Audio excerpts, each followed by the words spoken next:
Porque no solo se trata de hacerlo crecer. Conserva tu patrimonio. Zona patrimonial. Iniciamos. Conexión Veracruz. Todas las voces. Todas las voces. ¿Qué tal, auditorio? Muy buenas tardes, ¿cómo están? Yo soy Teresa Carvajal y les doy nuevamente la bienvenida a su programa Zona Patrimonial. Esta tarde vamos a abordar el tema del Instituto Federal de Defensoría Pública. Un tema, de gran relevancia, pero sobre todo de mucha necesidad en esta época en la que una de las principales causas por las que las personas ven perdido o afectado su patrimonio tiene que ver con la falta tanto de organismos públicos como autónomos, como entidades de la misma sociedad civil, esto es, instituciones ciudadanas, que tengan como objeto principal el atender, asesorar, defender, representar y en lo general brindar ayuda a todas aquellas personas que en muchos supuestos, uno de ellos, pues hayan caído ahí en una cuestión de cartera vencida, por ejemplo. La cuestión de la cobranza extrajudicial, que ha causado graves estragos a la sociedad en el sentido de que nos ha hecho perder el miedo y nos ha hecho, por otra parte, el no entender o confundirnos entre la diferencia de cuando somos citados por un organismo, que en este caso pueda ser un despacho de cobranza, y cuando estamos siendo requeridos por parte de un juzgado para comparecer a cumplir con muchos deberes, como el tener que contestar una demanda, el tener que enfrentar todas las etapas de un proceso judicial y, por supuesto, defendernos. Ese desconocimiento y todas las consecuencias que ha acarreado el tema, sobre todo de no tener instancias o ventanillas de atención por parte de la ciudadanía, es lo que hace que hoy por hoy cobre mayor relevancia instituciones como el Instituto Federal de Defensoría Pública, del cual vamos a estar hablando toda esta tarde, y para ello tenemos como invitado aquí en cabina a el licenciado Miguel Ángel Lechuga Tejeda, quien es asesor jurídico federal adscrito aquí en la ciudad de Jalapa, Veracruz. Licenciado, bienvenido a Zona Patrimonial. Muy buenas tardes, muchas gracias por la invitación, licenciada Teresa. Muchas gracias a todo tu auditorio por escucharnos. Bienvenido. Y quiero comentarle a usted que nos va a sintonizar durante toda esta hora que el licenciado Miguel Ángel Lechuga Tejeda es originario de Orizaba, Veracruz, ha cursado sus estudios como licenciado por la Universidad Veracruzana en la Facultad de Leyes, en la Facultad de Derecho, pertenece a la generación 1998-2002 y tiene también la maestría en Derecho Fiscal por la Universidad Autónoma de Ciudad Juárez, Chihuahua. También se ha desempeñado dentro del Instituto Federal de Defensoría Pública del Poder Judicial de la Federación como oficial administrativo. Ha estado adscrito a la Oficina de Asesoría Jurídica Federal en Tuxpan, Veracruz. Durante el periodo 2003 al 2009 ha sido también asesor jurídico federal.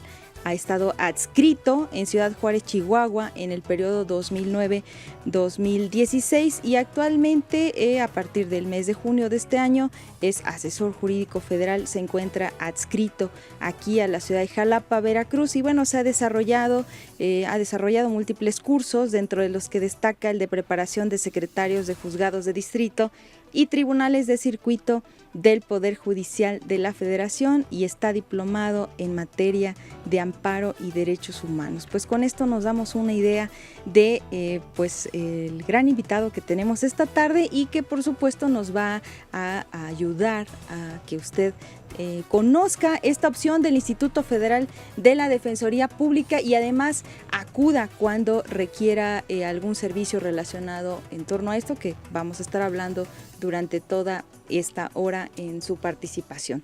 Aprovecho el espacio para enviar un saludo a Álamo, que nos sintoniza a través de la voz del Huasteca por el 90.7 de FM, a Papantla, quien nos escucha a través de la voz del Totonacapan por el 90.3 de FM, y a Tlacotalpan, quien nos sintoniza a través de Viva la Cuenca Radio por el 93.7 de FM.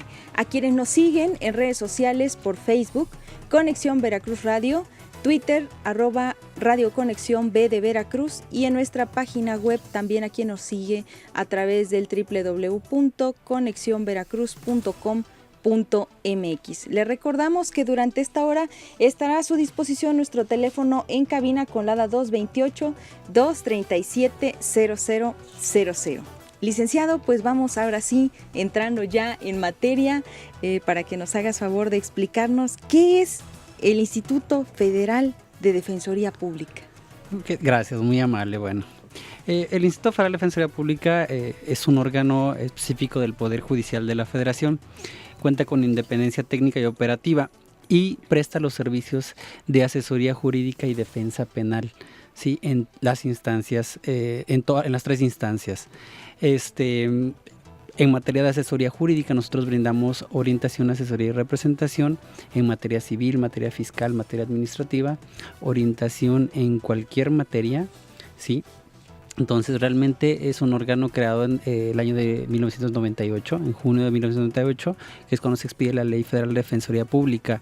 Y este instituto nace precisamente por la necesidad que tenía de que se allegaran a la población los medios necesarios para poder defenderse, ¿sí? A través obviamente en materia federal, a través de un instituto pues que cubría estas necesidades, ¿sí? Porque la población pues obviamente ha sido históricamente una población muy desprotegida, ¿no? Como tú ya lo mencionabas en cuanto a veces a la falta de instituciones, que más que nada yo creo que en este momento yo precisaría más o recalcaría más el hecho del desconocimiento de las instituciones.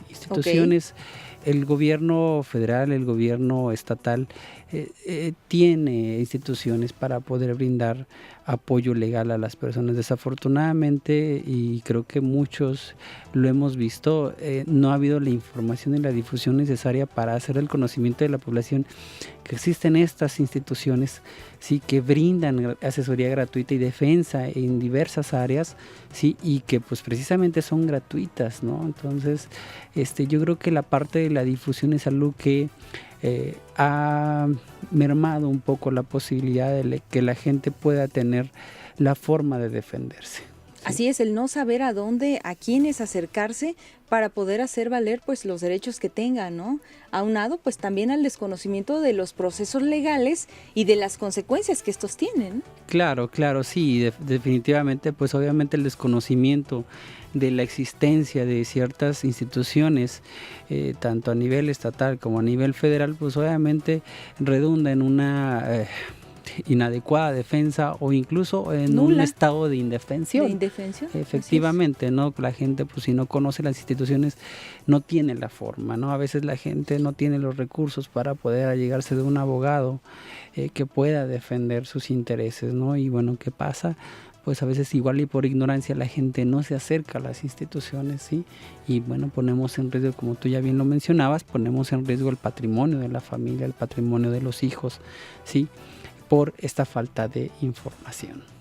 Así es, entonces una de las obligaciones principales que ahora tenemos todos como ciudadanos, pues es precisamente el estar atentos e informados de todos estos órganos que en determinado momento nosotros podamos acudir a ellos para pues defendernos, ¿no? Así es, al igual que la Defensoría Pública Federal en materia civil, en materia fiscal, en materia administrativa, pues igual existen otras instituciones como la Procuraduría Agraria, la Procuraduría Federal de Defensa del Trabajo, que bueno, aquí ya hacemos un paréntesis porque el día de ayer se aprobó en el Senado una reforma en esta materia, entonces estamos a la expectativa nada más de saber cuáles van a ser los lineamientos que van a regir, ¿no? Conforme a la iniciativa.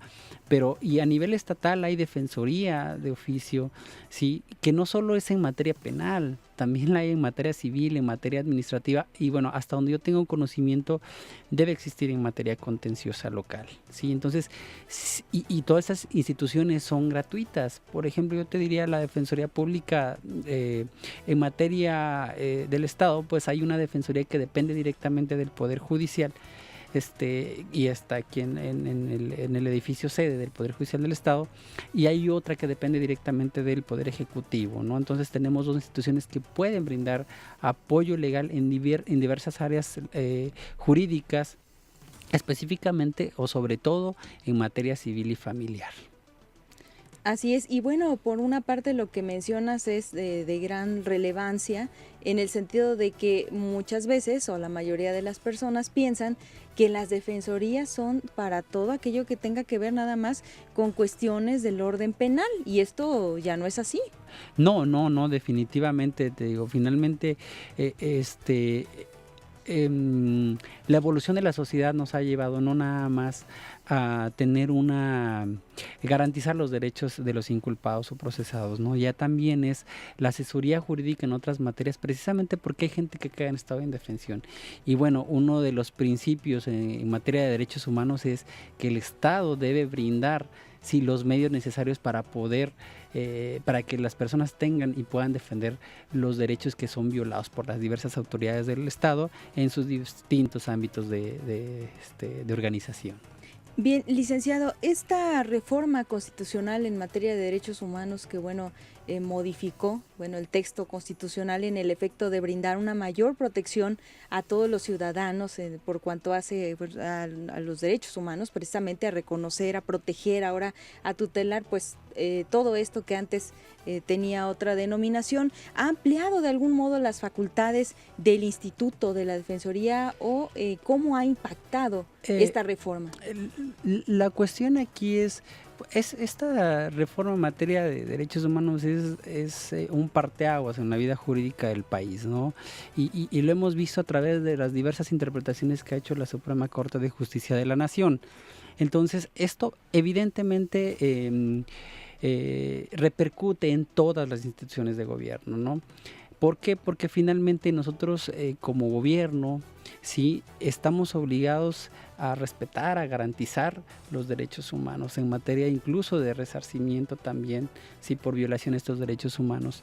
Todos los niveles de gobierno están obligados precisamente a que se garantice el respeto a esos derechos humanos. Entonces, la verdad es que fue algo realmente que benefició a todos los gobernados, ¿no? Entonces, el Instituto Federal de Defensoría Pública no puede ser ajeno, precisamente a buscar que esos derechos humanos se respeten. La Ley Federal de Defensoría Pública, que es la que nos rige a nosotros, señala específicamente que nosotros como asesores jurídicos federales, los defensores públicos federales, tienen la obligación de defender estos tipos de derechos, en las instancias en las que estén. Entonces, cualquier violación a derechos humanos puede incidir en que nosotros brindemos un servicio de representación jurídica. Muy bien.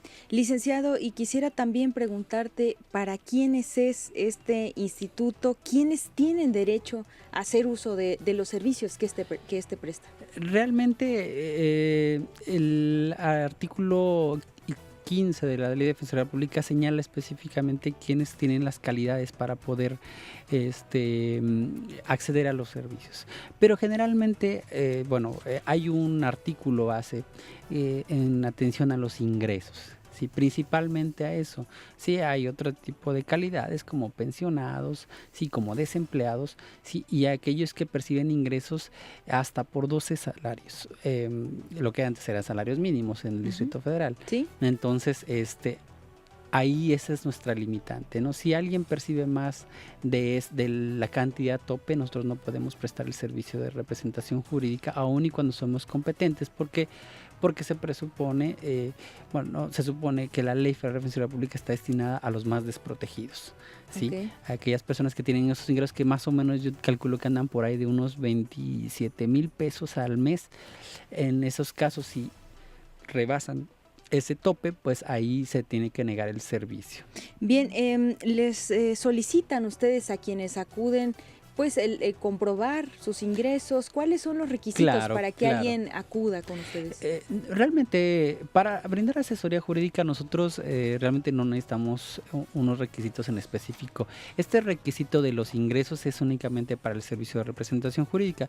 Generalmente, lo que se le pide al usuario es que compruebe esos ingresos, Si existiese un caso de duda, la ley y las bases señalan que nosotros debemos solicitar un estudio socioeconómico para determinar la procedencia o improcedencia del servicio, lo cual se hace a través de un servidor especializado que es un trabajador social. Ese trabajador social acude al domicilio de la persona que se le va a brindar el servicio y, bueno, hace el estudio correspondiente, ¿no? Para verificar la calidad. Efectivamente, aunque yo te diría generalmente, por lo menos tu servidor, es un poquito difícil que yo solicite un estudio. Generalmente yo me baso en la palabra de la persona. Si la persona me dice a mí tengo ciertos ingresos, yo no tengo elementos para dudar de lo que me dice, ¿sí?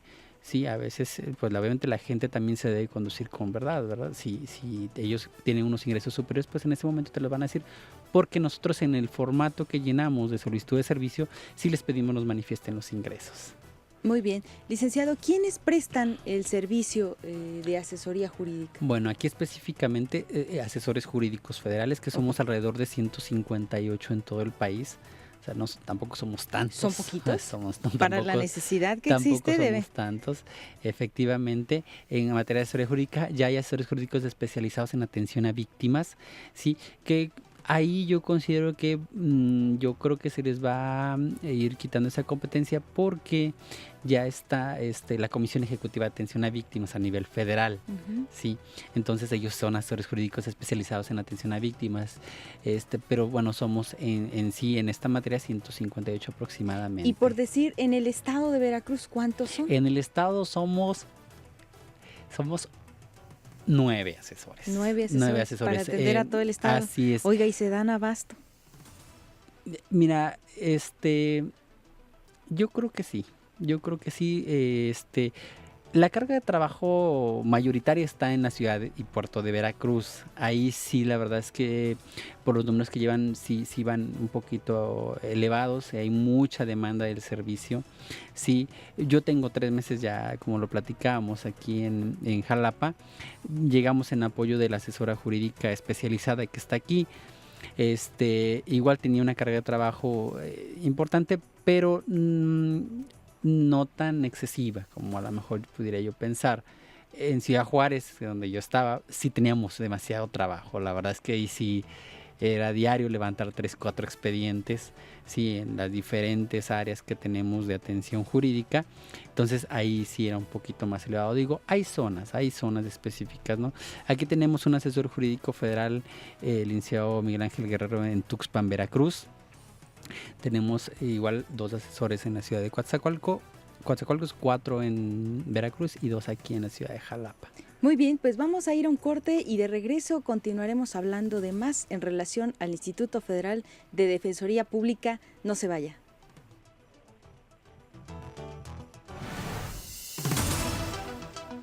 El 123 para el cuidado de tu patrimonio. Volvemos. Todas las voces. Respira, siente, escucha, conéctate. Conexión Veracruz, Sistema Estatal de Noticias. Todas las voces. Son las 5:24. Conexión Veracruz. Todas las voces. La danza de los voladores de Papantla es una danza ritual totonaca relacionada con la fertilidad. Está ejecutada por 4 voladores y un músico llamado caporal. No se tiene conocimiento exacto de los orígenes de esta ceremonia, pero se sabe que al ver los trajes utilizados por los indígenas totonacas, elaborados con auténticos plumas de aves tales como guacamayas, águilas, búhos, quetzales, cuervos, etc., los conquistadores españoles consideraban esta danza como un juego. La ceremonia debía realizarse en la parte superior del tronco, para que las fervientes oraciones sean escuchadas por las divinidades. Después del exitoso resultado, la celebración fue acogida como un tributo que debería realizarse periódicamente, convirtiéndose en una práctica permanente. Hoy en día, las fechas varían según la región. Se realiza en comunidades indígenas durante festividades patronales y en eventos culturales como la Cumbre Tajín.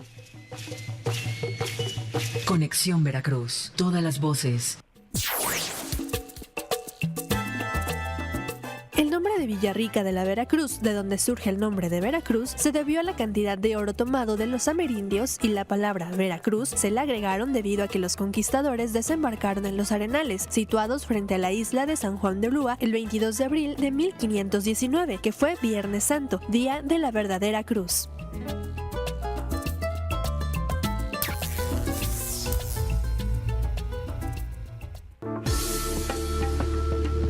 ¿Sabías que?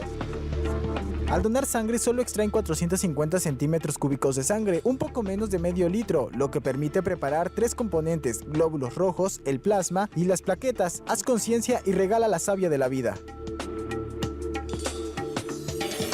Conexión Veracruz. Todas las voces. Son las 5:26. Respira, siente, escucha, conéctate. Conexión Veracruz, Sistema Estatal de Noticias. Todas las voces. Creando alianzas por la dignidad. Estamos de vuelta. Todas las voces. Acuerdo. Ya estamos de regreso y continuamos platicando aquí en cabina con el licenciado Miguel Ángel Lechuga Tejeda. Él es asesor jurídico federal adscrito aquí a la oficina de Jalapa, Veracruz, y estamos platicando precisamente del Instituto Federal de la Defensoría Pública. ¿En dónde encontramos al instituto representado aquí en el estado, licenciado? Bueno, aquí tenemos, como ya lo comentaba anteriormente, bueno, tenemos 4 sedes en el estado de Veracruz. Tuxpan, Veracruz es una. Ahí está el licenciado Miguel Ángel Guerrero, con teléfono 834-3504. Tenemos en Veracruz 4 asesores jurídicos federales, sí, que están frente al Club de Yates, Okay. Con teléfono 931-9156. Aquí en Jalapa tenemos 2 asesores jurídicos federales, su servidor y la licenciada Marta Belmontes Hernández. Y en la ciudad de Coatzacoalcos, Veracruz, tenemos 2 asesores jurídicos más.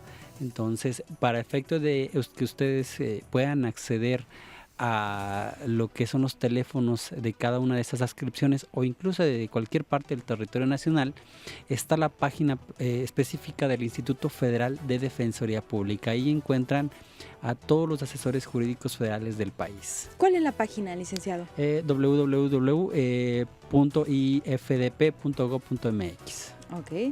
Ahí podemos acceder incluso a pues todos los servicios, además, ¿no? Si alguien acaba de comenzar a sintonizarnos y quiere mayor información, ¿no? Al respecto, en esa página se puede... Claro, en la página obviamente se desglosa todos los servicios que nosotros prestamos y quiénes son los defensores públicos federales adscritos en cada órgano investigador, en cada juzgado de distrito, en cada tribunal unitario de circuito y todos los asesores jurídicos federales que estamos adscritos en el país. Muy bien. Licenciado, ¿y cuáles serían, por preguntarlo de algún modo, pues las funciones principales o qué hacen por nosotros los asesores jurídicos federales? Bueno, esencialmente son 3 servicios: orientación, asesoría jurídica y representación jurídica. En materia de orientación jurídica es en cualquier materia en la que nosotros no somos competentes, en materia laboral, en materia agraria, en materia civil, en materia familiar, ¿sí? ¿Por qué en estas materias no? En materia laboral, precisamente porque existe una procuraduría específica para llevar este tipo de asuntos, sea federal o sea local, hay una institución, sí, específica para poder asesorar a los trabajadores. La Procuraduría Agraria en esta materia, pues precisamente para todo este tipo de conflictos que se ventilan ante los órganos agrarios, jurisdiccionales. Eso es por cuanto hace a la orientación. Esa es orientación. La orientación es cuando no somos nosotros competentes para representar a los usuarios. En materia familiar, sí, como lo comentábamos, el Instituto Federal de Defensoría Pública lleva solo asuntos federales. ¿Sí? Si alguien acude con nosotros para efecto de una asesoría en materia de alimentos, en materia de divorcio, en materia de violencia, en materia de contratos, ¿sí? Lo que hacemos nosotros precisamente es brindarles la orientación jurídica, precisamente porque la materia que lo regula es una materia del fuero común, es el Estado, y por lo tanto nosotros no tenemos competencia para intervenir, pero lo que sí hacemos nosotros es darles la asesoría jurídica, ¿sí? Indicarles cuáles son los elementos de prueba que se necesitan para promover la acción, el tipo de acción, el plazo, ¿sí? Y lo que se hace en esta materia de orientación jurídica es canalizar a la institución, ¿sí? Que puede brindar los servicios totalmente gratuitos, ¿sí? Como lo es las instituciones que acabamos de comentar, y en materia civil y familiar, la Defensoría de Oficio del Estado, sea la que depende directamente del Poder Judicial del Estado o la que depende directamente del Poder Ejecutivo. ¿Sí? Entonces, en esos casos nosotros lo que hacemos es la asesoría y canalizamos en forma inmediata para la atención del usuario. Y bueno, salvo tu mejor opinión y experiencia, además dentro del instituto, abogado, aquí pues cuántos casos, ¿no?, de a falta de una correcta asesoría, pues se convierten en verdaderas contiendas legales de años en los que pues muchas veces tampoco se llega a la solución esperada, ¿no? Entonces una orientación a tiempo pues nos puede evitar. Claro, yo lo que siempre le comento a la gente, uno, es que siempre que haya algún problema, lo mejor es asesorarse antes de...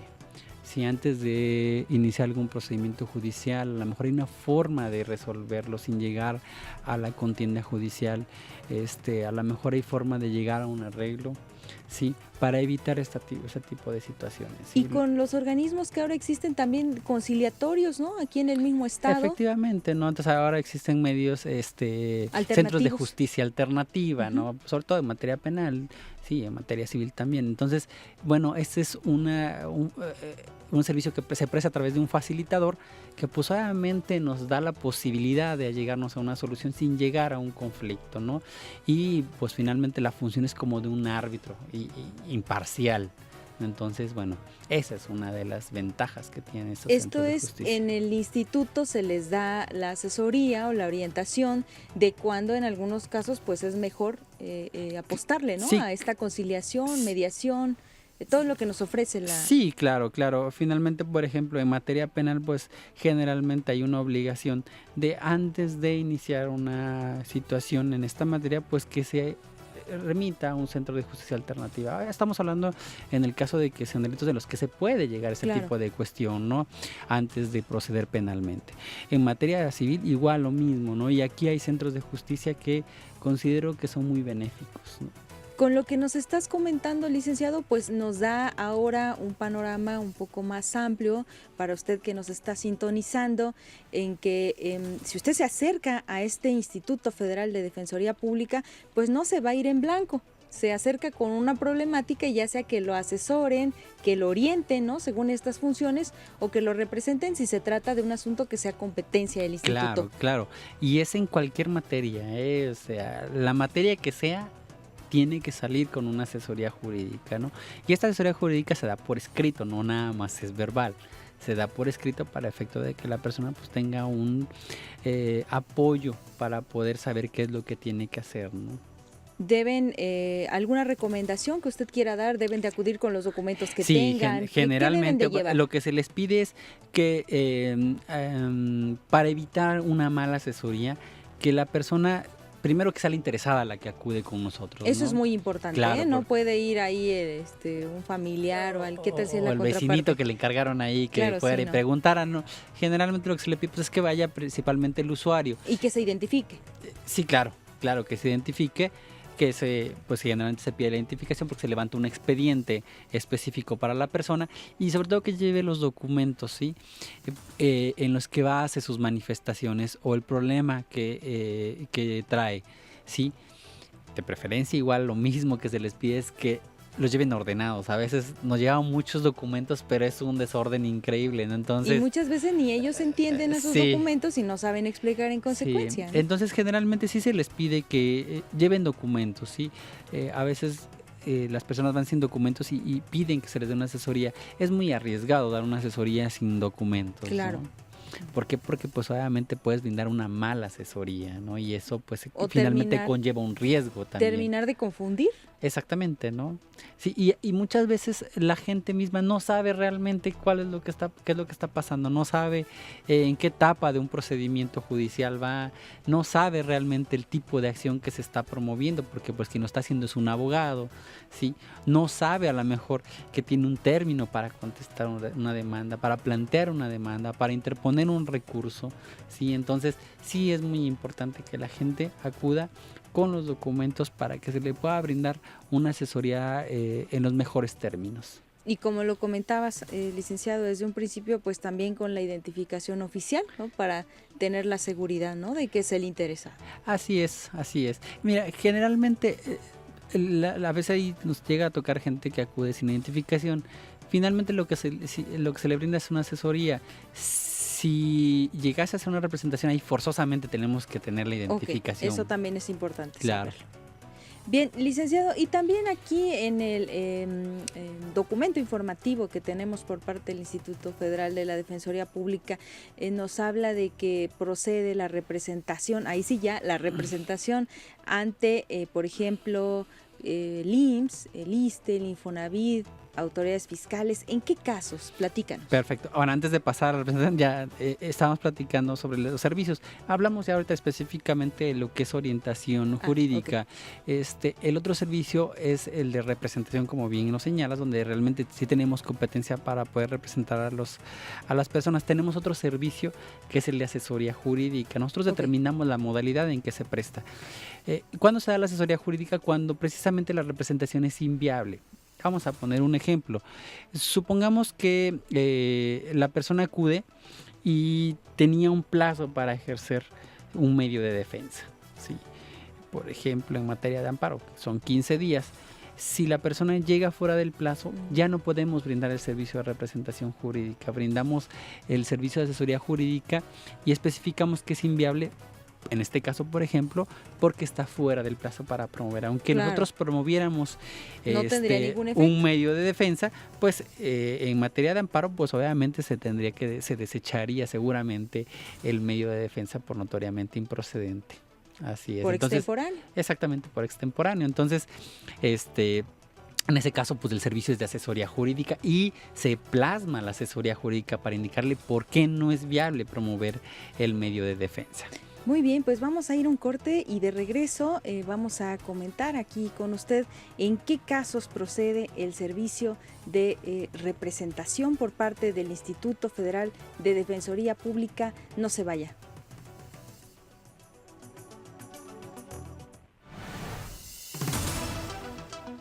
El 123 para el cuidado de tu patrimonio. Volvemos. Todas las voces. Respira, siente, escucha, conéctate. Conexión Veracruz, Sistema Estatal de Noticias. Todas las voces. Son las 5:39. La Comisión Nacional de Derechos Humanos alertó que la violencia en las escuelas persiste y es más agresiva. En los últimos 7 años ha recibido 918 quejas por violencia en planteles educativos. Según un estudio de la Organización para la Cooperación y el Desarrollo Económico, México es el país con más casos de bullying en la educación básica. En secundaria, el porcentaje de alumnos que ha robado o amenazado a sus compañeros es de 7.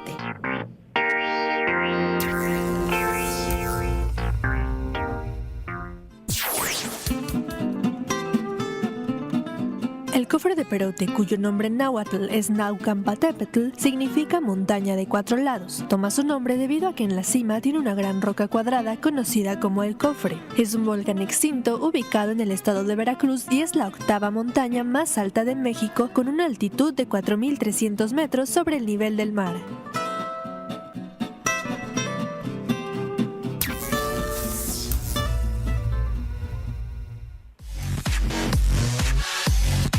¿Sabías que?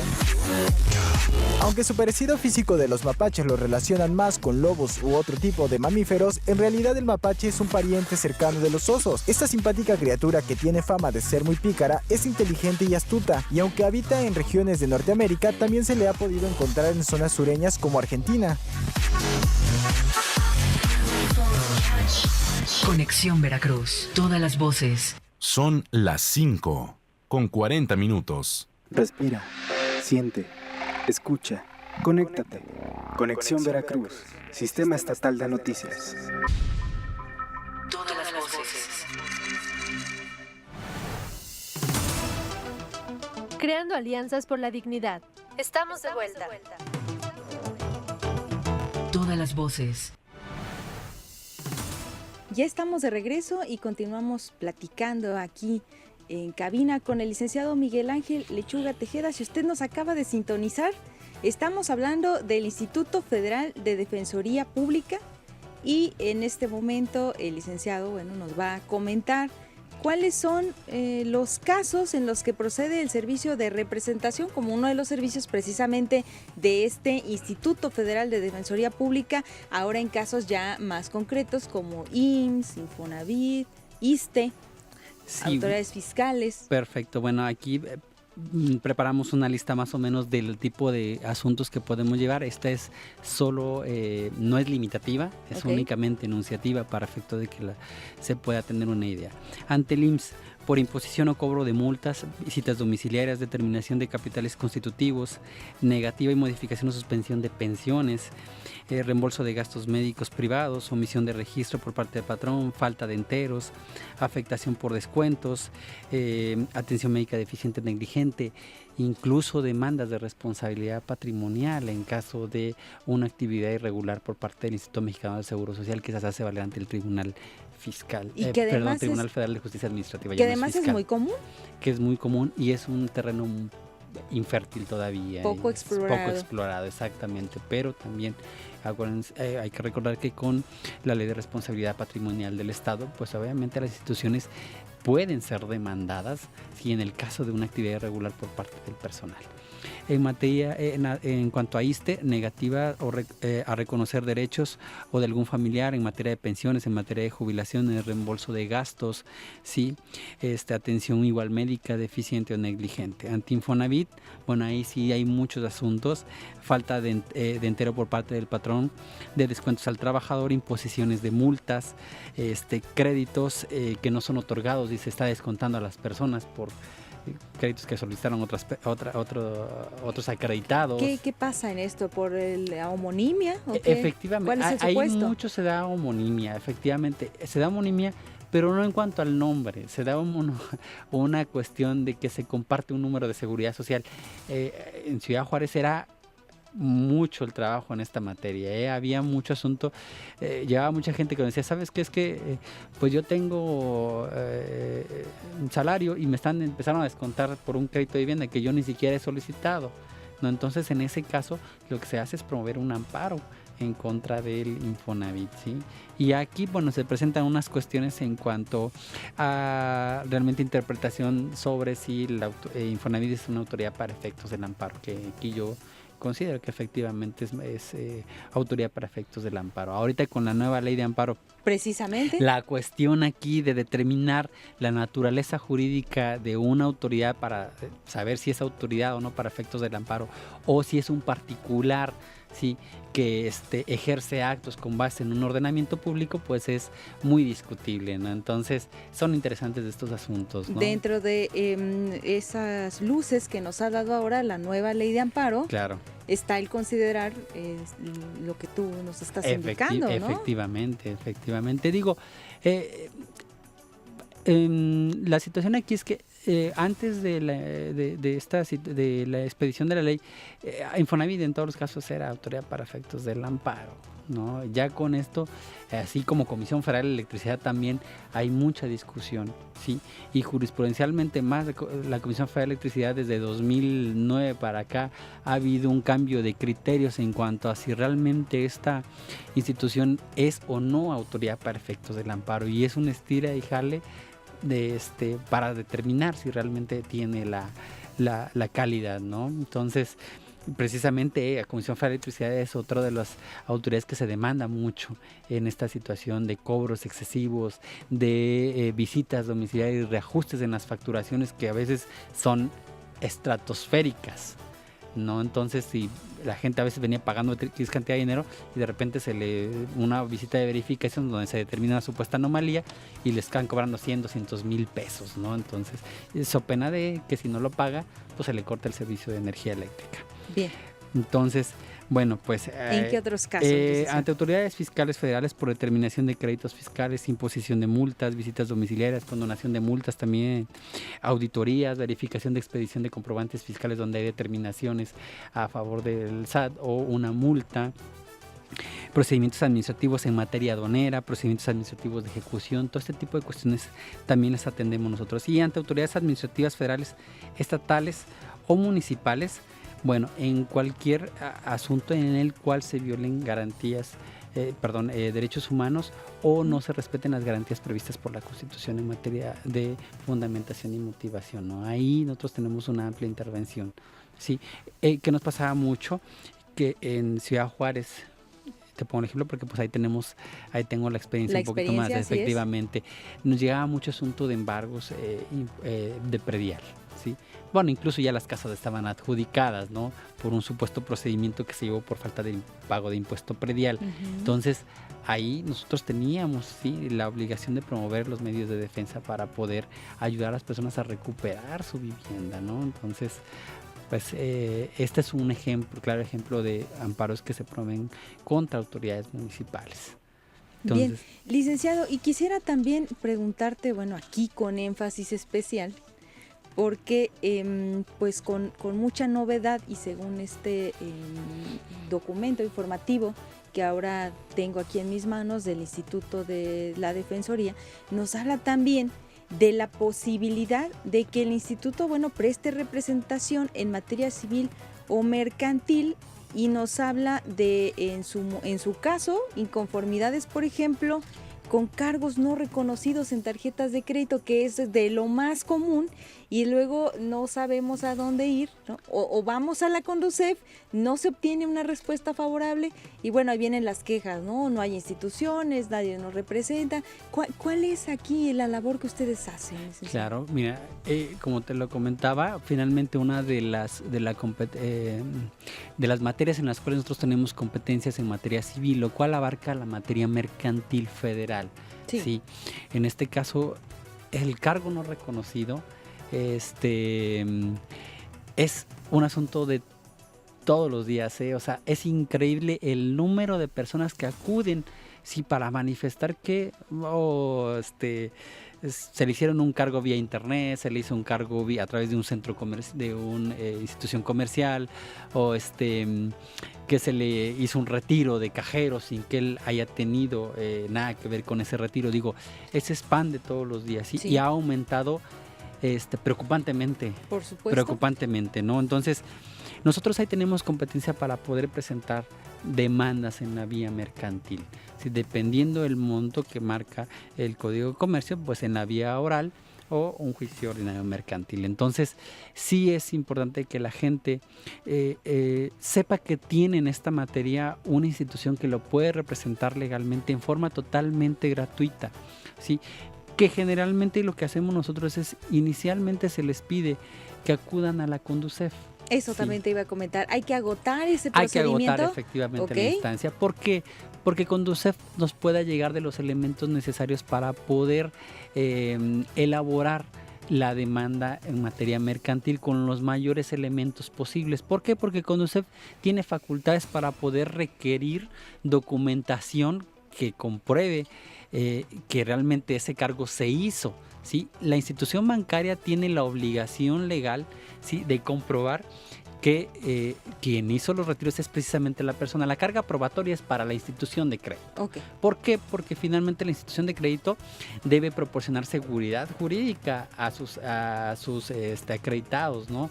A las personas que tienen, a sus cuentavientes, ¿sí? Entonces, la carga probatoria es a cargo de los bancos, y Conducef tiene una función específica aquí, que es requerirles para que exhiban vouchers, exhiban tiras auditoras, ¿sí? Exhiban los documentos necesarios que comprueben que esa operación se realizó.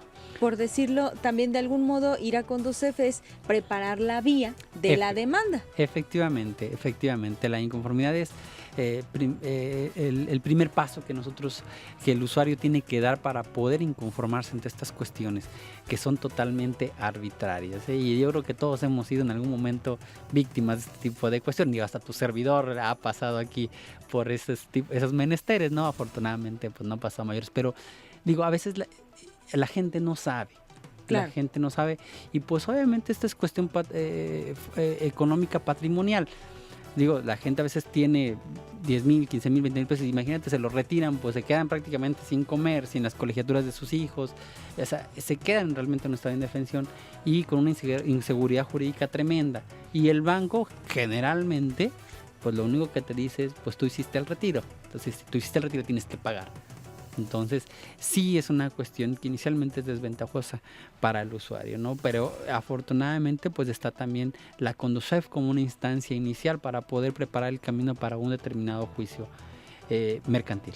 Bien, y como hemos insistido ahora, pues a raíz también de la reforma financiera y un poquito más antes, pues ya no nada más hablamos de bancos, ya hablamos de muchísimas entidades financieras, ¿no? Claro. Como Sofoles, sí, efectivamente.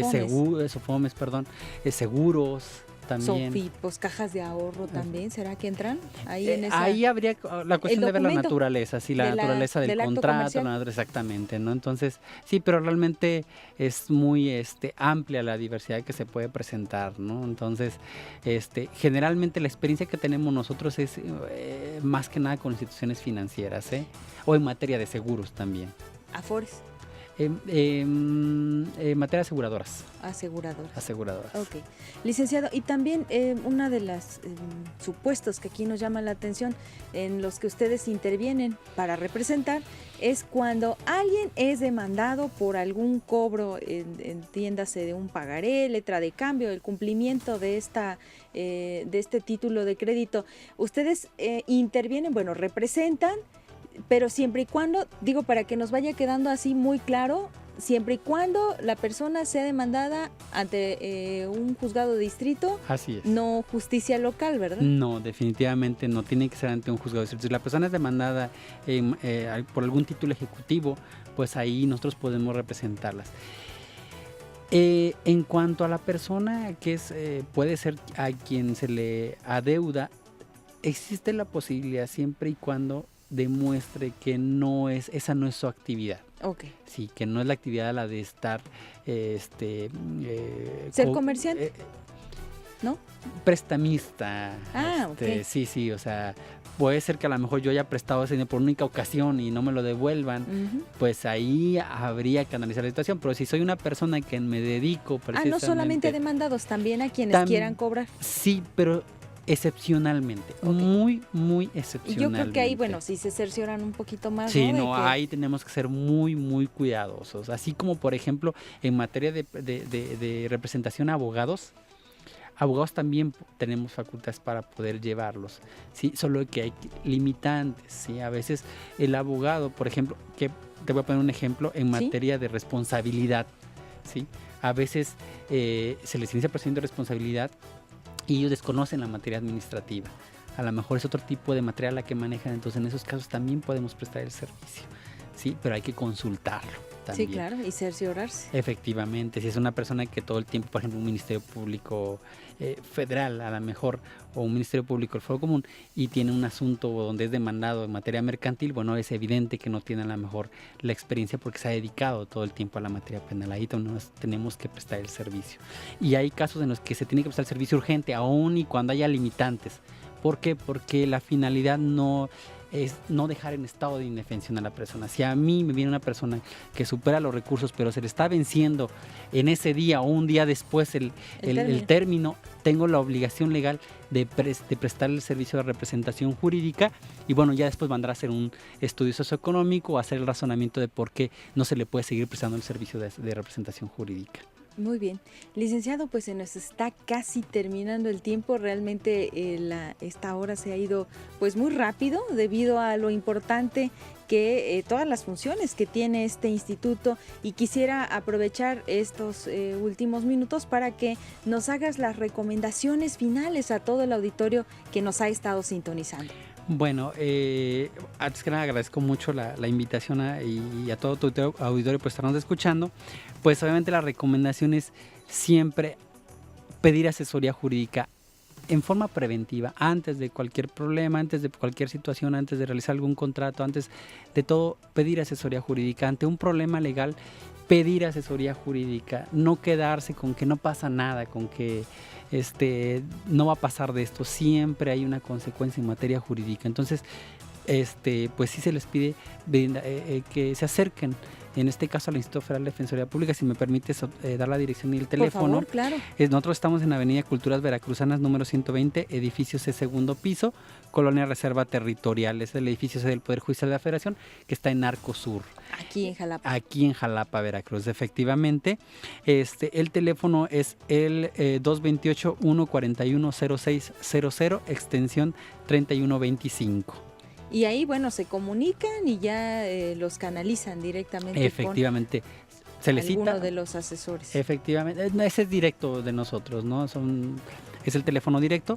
Pueden llamar y ya se hace una cita para efecto de que puedan acudir. ¿En qué horarios, licenciado? De 9 a 3 y de 4 a 6 de la tarde. ¿De lunes a viernes? De lunes a viernes, de efectivamente. Horario de oficina. Bien, pues al parecer esta falta de acceso a la justicia, que muchas veces decimos se debe a la escasez de recursos económicos y a la imposibilidad en consecuencia de esto de contratar a un abogado, pues se ve ahora ahí resuelto por el instituto en los supuestos que nos ha dado usted, licenciado. Sí, claro, hay que recordar, en todas las materias nosotros tenemos la obligación de brindar asesoría. A todo tu auditorio hay los medios, hay las instituciones para poder defenderlos. Sí, la cuestión es que se acerquen, que no lo dejen pasar, ¿no? Que se acerquen con nosotros o con las instituciones que prestan los servicios en materia jurídica y en forma gratuita, para que puedan defender sus derechos y no queden en estado de indefensión. Ya sea asesorándolo, orientándolo, representándolo, o bien haciendo la vinculación con, como lo comentas, a través de estos organismos que de manera de igual gratuita pues están dando esos servicios, ¿no? Claro, sí, finalmente esa es la función y la finalidad de la Defensoría Pública Federal. Muy bien, licenciado, pues no me resta más que agradecerte el tiempo que esta tarde nos has dedicado aquí a Zona Patrimonial para venirnos a hablar del Instituto Federal de Defensoría Pública y de todas las funciones y facultades que esta tiene. Gracias por haber estado con nosotros. No, muchas gracias a ti y a tu auditorio. Pues a usted le agradezco el favor de su atención. Gracias Memo, gracias Germán, allá en Controles, por habernos durante esta hora hecho posible que Zona Patrimonial estuviera al aire. Y si usted requiere mayor información en torno a este tema o bien a todo lo que tenga que ver con usuarios de servicios financieros y deudores, lo invito a visitar el www.elbarzonrc.org. Hasta la próxima.